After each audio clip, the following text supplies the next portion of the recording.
Oimore kamora mantiere janeno mar Kala TV midhiambo makawuono mar chieng' tich ang'wen tarik 5 dwe mar 2 higa 2020 to kod auchiel machiegni weche manyien kidienende mar machiegni pacho nyinga Joash Odhiambo Mitula ka weche gi kibende nyalo luwo kokalo mbui mag tudruok manendo Kala TV Live, Facebook, X kaachiel kod YouTube igwelo kanyendo @Kala TV Kenya.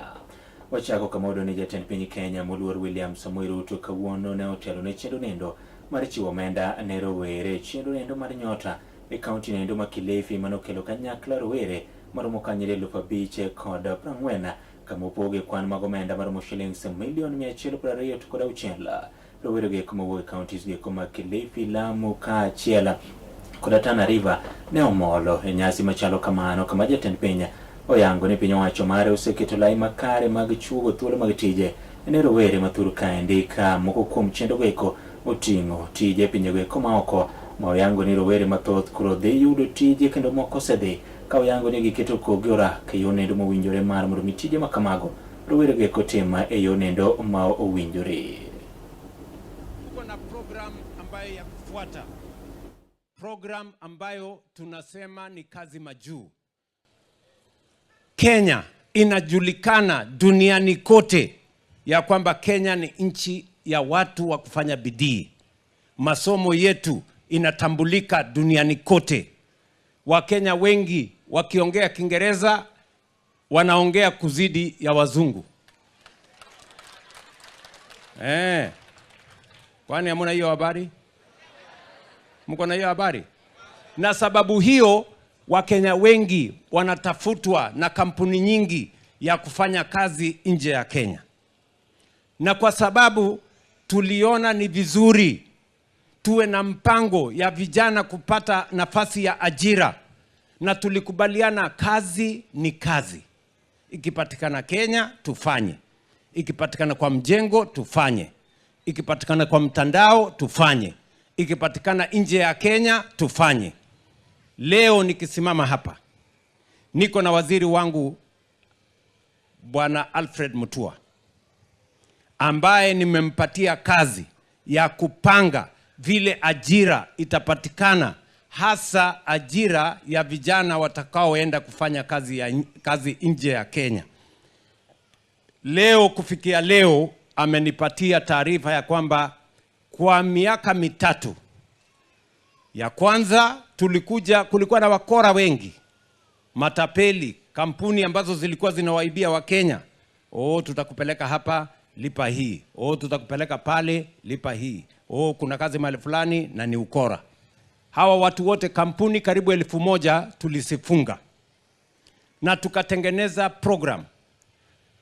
Hata nchi ambazo vijana wa Kenya wanaenda kufanya kazi, tukaandikiana na wao bilateral labor agreement.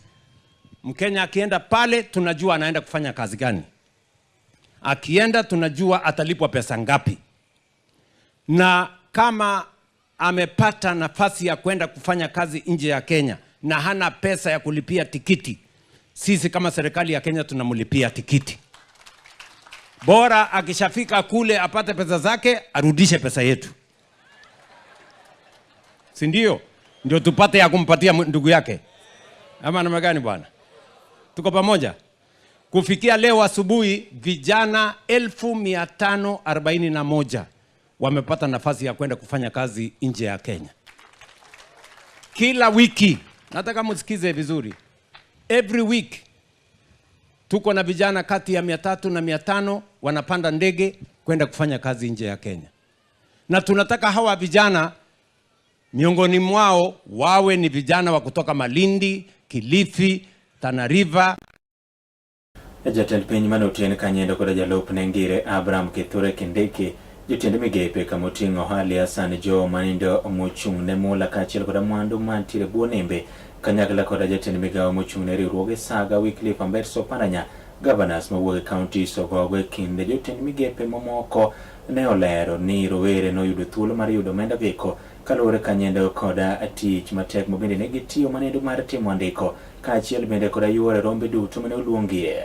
Oyango na omenda makamago kochiw maonge dewo wang' moro amora kaluwore ni piny owacho ne tae ka okalo e mbui. Hakuna kijana hapa imeletwa na mwanasiasa ama na mtu yeyote. Hakuna kijana hapa amefika hapa kwa kujulikana, ama yule ako na connection, ama yule ameshughulikiwa na mtu fulani. Kila kijana aliyefika hapa ni bidii yake ndio imemfikisha hapa. Ni kweli ama si kweli? Mimi nataka niwaulize vijana. Kuna kijana hapa amefika hapa leo kwa sababu alionga mtu fulani? Kuna pesa mtu aliwaitisha ndio mweze kufika hapa? Wengi wenu pengine hata chief hawawajui. Pengine MCA sio rafiki wenu. Pengine mbunge hata hakujui jina yako ni gani. Si ni kweli? Lakini wakati uliposikia ya kwamba kuna mpango wa nyota, wewe mwenyewe ukajituma *254#, ukafuata maagizo, ukaenda kwa training, ukaambiwa ufike Malindi, wewe uko hapa leo, na mimi nataka kuhakikishia kwamba utatoka hapa na pesa kwa simu yako.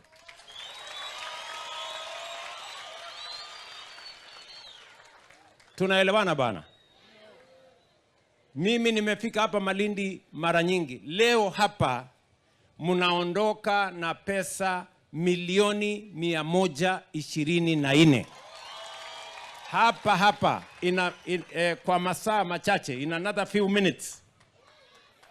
Nyenye mnanielewa? Ndio muweze kufanya biashara, muweze kujisimamia, muweze kujipanga, ndio kwa pamoja tuweze kubadilisha taifa letu la Kenya. Jatend piny ne otieko ka okwedo malich mokalo jotelo mabende koro okwedo piny owacho mare moyango ni onge koda ber moro amora ne oganda ma pacho kaendi ka olero ni kitelo ma osebedo pacho kaendi en mano endo manyaka loki kaluwore ni siasa geko mag mucho tulo kaachiel koda siayo jopiny ema osebedo ka koro dhi nyime. Ojiwo ni kaka jatend piny oikore mar biro neno ni kit siasa ma pacho kaendi oloki mar mondo mi obed mano endo makelo jo Kenya duto kanyakla kendo giyudo chenro geko mag dongruoge kaka owinjore. Siasa imetusumbua miaka nyingi.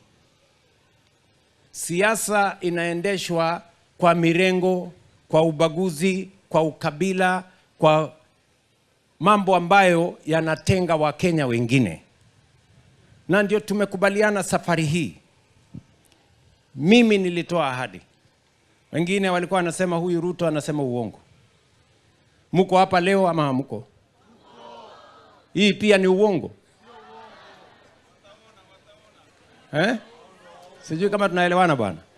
So mimi nataka niwaeleze, kwa sababu kuna watu hawana maono, hawana mpango, hawana sera, ni vitimbi, ni chuki, ni ukabila, ni ubaguzi. Hiyo ndio trademark yao. Lakini Kenya hii kwa mapenzi ya Mungu, inshallah tunaibadilisha hatua kwa hatua tukisonga mbele.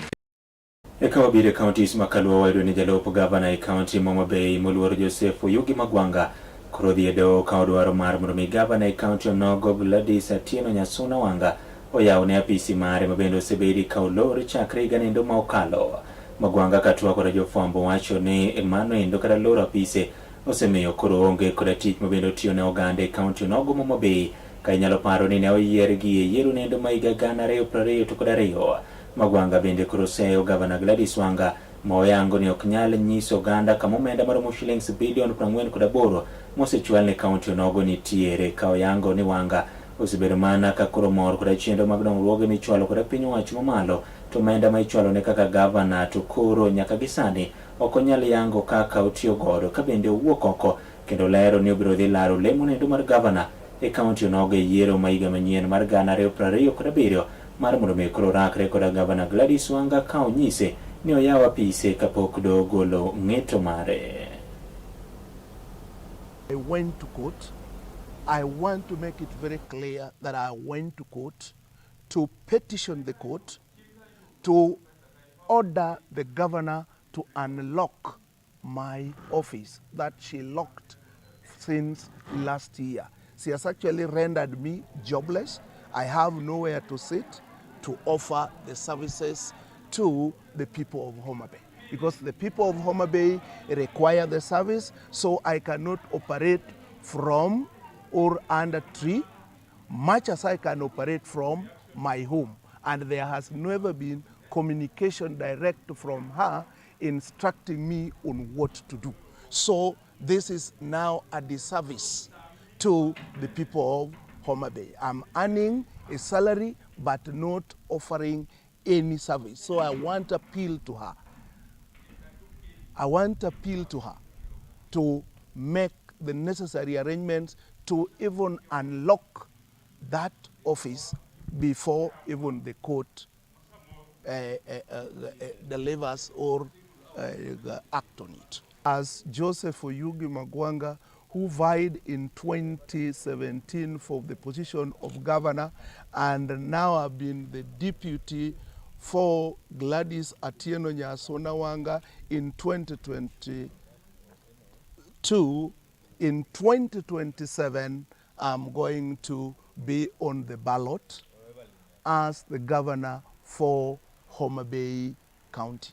So let her actually prepare that we are going to face off. And all along, she has just been overpressing the national government projects coming to be hers, yet she cannot tell the people of Homa Bay where she has taken the close to 48 billion allocation that was allocated to Homa Bay County since she became the governor of Homa Bay.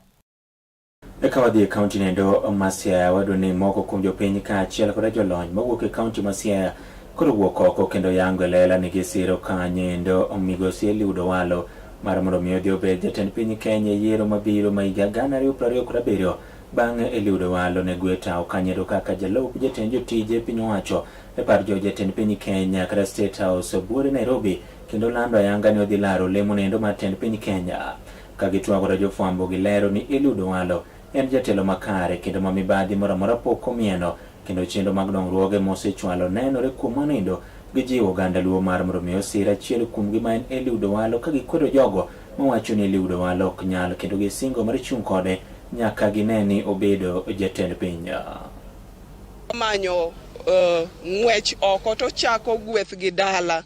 Koro wan kaka jo Siaya kawuono mine ma Siaya gi wuone wawuok oko ne gini mondo wami wuodwa support madwaro. Nyalore koso ok nyalre mi? Mondo wami wuodwa ni support odhi otime nationally kendo duogi hits ene wuoyi achiel making'iyo track records ne to onge mibadhi kata achiel matiende ni he is incorruptible. Koro wami uru Eliud Owalo sir manyalre kendo gini wawuok ne wadwa ringo ne nationally kaka nosewacho no osuru odhi duoko piny jomondike Kenya kasa ni ong'eyo pek ma giwinjo kar osuru konya gole from 35% to 20%. Ang'o madimon wasire? Mae jatelo mwaneno ka ong'iyo weche mag mine, weche mag chuo gi weche mag vijande. Mine sani endi wan mwatimo ohala. Eliud Owalo kobiro to chako weche mag sako, ochako choko mine mondo mi ochak puonjogi ni okochuno ni nyaka iti tij ofis, tinyalo chako handi matin mondo hadi no dhi mbele. No kelo 29 circles. Wan jog ma hola go se konyo. Kendo neno ka sani ni waneno maber kendo wachwe. Ok ni wachal kama. Owalo neno biro bino puonjo ji kendo neno puonjwa kendo seche kaka wachung' kaeni nitiere jogo mabende nie nembe ma seche gitimo ohala mine ka achiel gwege man kama timo ohala maber magolo rech mwabe yudo wan kod geno nuko wuok bobedo president wan kaka jo Siaya pige matimo nono kaka egi wabro pidho kod mchele wabro rewa bende bro dhi factory kendo factory Report mawuok e county onogo ma Siaya ma wakawo godo yweyo mokwongo e kidieny ndi bar machiegni pacho oduoko koda mathoth mabende waikone bang' nyiriri machuok kuom manindo maere mana kete Kala TV nikech ma e odwa.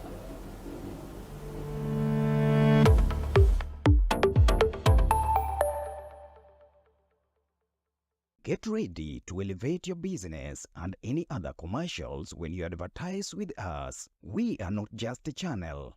We are your gateway to the peak, for we give you the precision and desire to your commercials. Let us be your partner in success, broadcasting your message to thousands of our viewers. Contact Kala TV today and let's make the magic together. It's enough to make a grown man cry. But not this man. Get back in there, Tia. Tok yudo thuolo mar ng'eyo mathoth kowuok kuom jopuonjewa e sikunde ka iduogo pacho, warwaki kod chenro mamit molosi mana ne in iwuon mar kweyo pachi kaka nyathi. Chenro mar bang' sikul chakore saa 10:30 mamidhiambo nyaka saa 11 mamidhiambo, kama iyude sigana, wende manyasani kaachiel kod machon, kaachiel kod miel motimo cathedral ma bende mori kaka nyathi. Bang' skul, chenro manigi mor lilo ne nyithindo duto. Kala TV, machiegni pacho ma e odwa.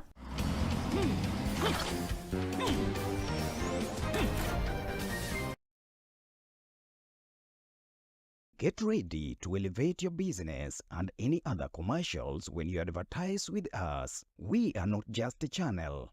We are your gateway to the peak, for we give you the precision and desire to your commercials. Let us be your partner in success, broadcasting your message to thousands of our viewers. Contact Color TV today and let's make the magic together.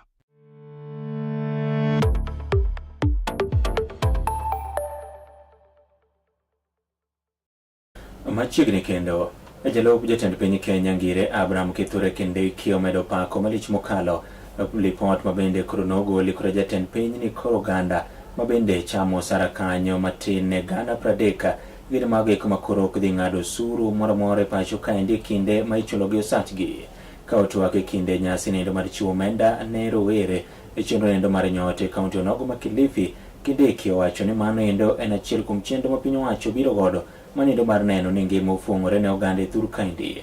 Bende jogo eko michulo omenda maromo kanyendo Ghana kata 50,000 kadhi malo ogolnegi osuru kawuok ata malo 30 nyaka ata malo 25 ma oyango ni manindo ber malich mokalo kendo koro dhi miyo oganda mathoth koro dong' gi gimoro maber bang' ka koro oseng'adgi osuru mamoko. Umesema kwa wale wa Kenya ambao wanapata kazi wakipata mishahara ambayo iko chini, umeamua ya kwamba utawapunguzia kodi. Na mimi nakushukuru Rais kwa sababu umetangaza ya kwamba unaleta mabadiliko kule bungeni ya kisheria. Ndio wale ambao ni wa Kenya 1.5 milioni ambao wanapata chini ya shilingi 30,000 hao hawatalipia pesa ya kodi ya pay as you earn.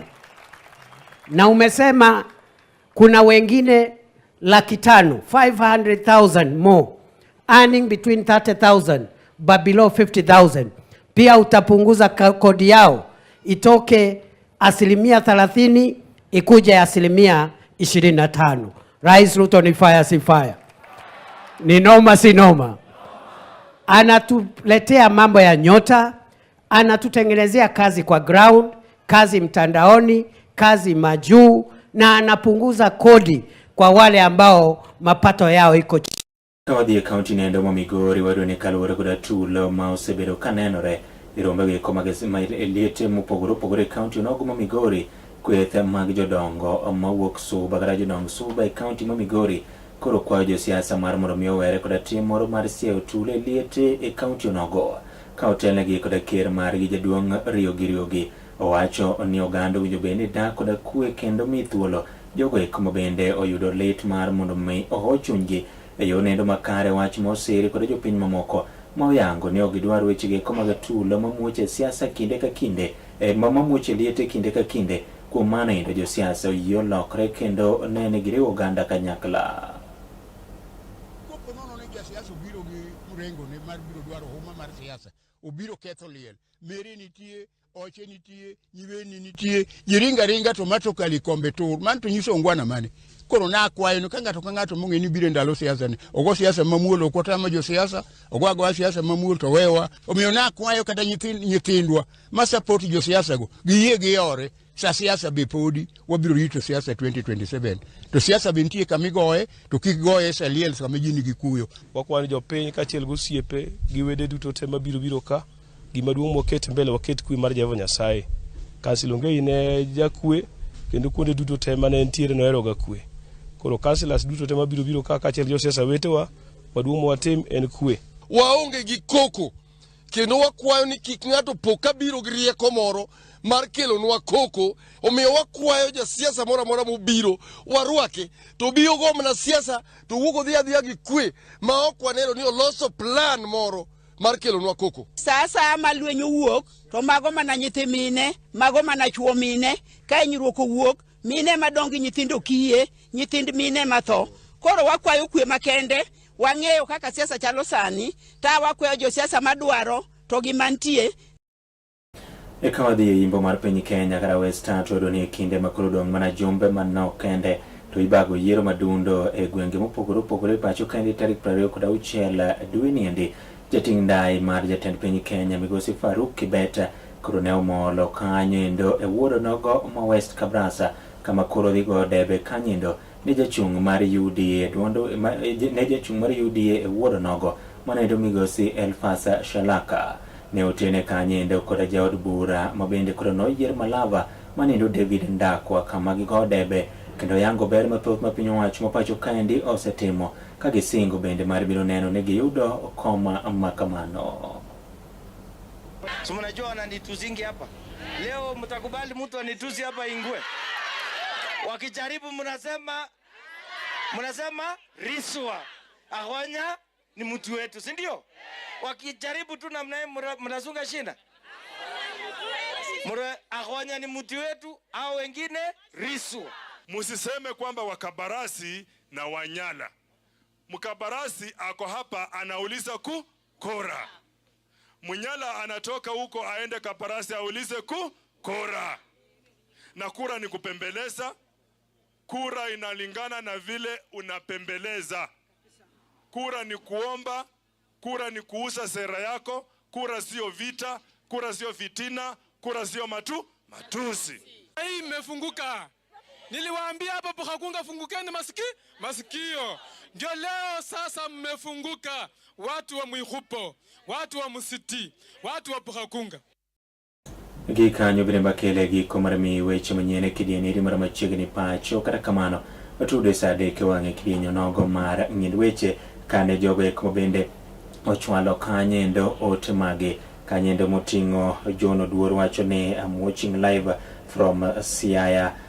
Ote machielo kaendi wuokari kuom MC Jonte wacho ni asedonjo kendo weche maler chopo na kabisa. In bende mineno kaintiere dala kanyo koda mbui magwa moko mag tudruok kago nyiero kamano mathotha kuom yiero Kala TV. Watude adeke wange nyinga Joash Odhiambo Mitula.